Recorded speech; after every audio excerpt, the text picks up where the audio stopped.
أعوذ بالله من الشيطان الرجيم بسم الله الرحمن الرحيم إن الله وملائكته يصلون على النبي يا أيها الذين آمنوا صلوا عليه وسلموا تسليما اللهم صل على محمد وعلى آل محمد كما صليت على إبراهيم وعلى آل إبراهيم إنك حميد مجيد اللهم بارك على محمد وعلى آل محمد كما باركت على إبراهيم وعلى آل إبراهيم إنك حميد مجيد السلام علیکم ورحمۃ اللہ وبرکاتہ. عزتمندو الله تعالی نه امید لرم تاسو ټول به روغ جوړ به خوشاله به. نن به زه تاسو ته چې کوم نه د اعتکاف د فضایلو باره کې د احادیثو په رڼا کې لږ وضاحت کوم. حضرت ابو سعید خدری رضی الله عنه وایي چې نبی اکرم صلی الله علیه و آله وسلم د رمضان مبارک په اولنۍ عشره کې یعنې لومړنیو لسو ورځو کې اعتکاف وکړو.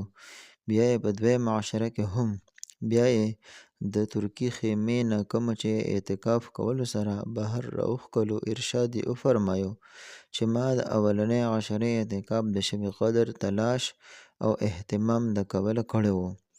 بیا مې هم د هغې وجې په دویمه عشره کې وکړو. بیا ما ته چا ښودونکي یعنې فرشتې وښودله چې هغه شپه اخري عشره کې ده. د دې کبله کم خلک چې ما سره اعتکاف کوي هغوی دې د اخري عشرې اعتکاف هم وکړي.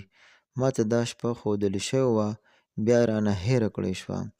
د هغې نښه دا ده چې ما خپل ځان د دغې شپې نه پس سهار په خټو کې سجده کوونکي ولیدو. نو ځکه یې اوس تاسو د اخري عشرې په طاقو یعنې ناتکۍ شپو کې لټوئ. راوي وایي چې په دغه شپه باران وشو او جومات چې کوم دی د سفر و هغه وڅڅېدو. ما په خپلو سترګو د نبي اکرم صلی الله علیه وسلم تندي مبارک باندې د خټو اثر د 21مې شپې په سحر ولیدو. د نبي اکرم صلی الله علیه وسلم عادت مبارک همیشه د اعتکاف کولو خو په دې میاشت کې یې ټوله میاشت اعتکاف وکړو او په کم کال چې د دنیا نه تشریف وړلو په هغه کال یې 20 ورځې اعتکاف کړی و.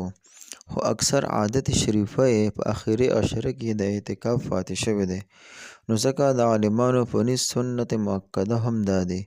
پورتني حدیث نه دا هم معلومه شوه چې د اعتکاف لوی غرض د شب قدر تلاش دی او په حقیقت کې اعتکاف دې دپاره زیات مناسب دی. خو د اعتکاف په حالت کې سړی اوده هم وي بیا هم په عبادت کې شمارېږي. بله دا ده چې اعتکاف کې تلل راتلل اخوا دخوا کارونه هم څه نه وي نو عبادت او د الله تعالی د یاد نه علاوه بل څه مشغله هم پاتې کیدی نشي. نو ځکه د شب قدر د قدر کوونکو دپاره د اعتکاف نه بهتر بل څه شکل نشته دی.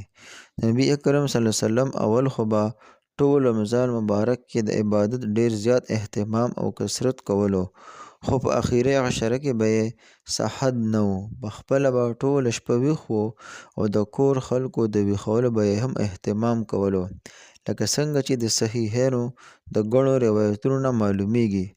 د بخاري شریف او مسلم شریف په یو روایت کې حضرت عایشه رضی الله تعالی عنها فرمایي چې اخري عشره کې به نبی اکرم صلی الله علیه وسلم لنګ مضبوط وتړو او شپې به یې روڼولې او د خپل کور خلک به یې هم ویښولو. د لنګ مضبوط تړلو مطلب مراد په عبادت کې زیات کوشش کول هم کیدی شي او بیبیانو نه بالکل ځان ساتل هم مراد کیدی شي. بس زما عزتمندو څنګه چې احادیث مبارکه کې د اعتکاف فضایل موږ واورېدلو الله پاک دې پرې موږ او تاسو له عمل کولو توفیق راکړي. اخر کې تاسو ته یو عاجزانه ګزارش کوم خو چې تاسو زموږ په دې وظایف چینل باندې نوی یې مهرباني وکړئ زموږ د چینل سبسکرایب کړئ او ورسره د بیل آیکن هم پرس کړئ دپاره دی چې تاسو ته زموږ هره راتلونکې ویډیو باره کې نوټیفیکیشن میلاویږي او زموږ د ویډیو لایک هم کړئ او د صدقې جاریه په طور په خپلو دوستانو رشته دارانو سره چې کې هم شیر کړئ. واخر دعوانا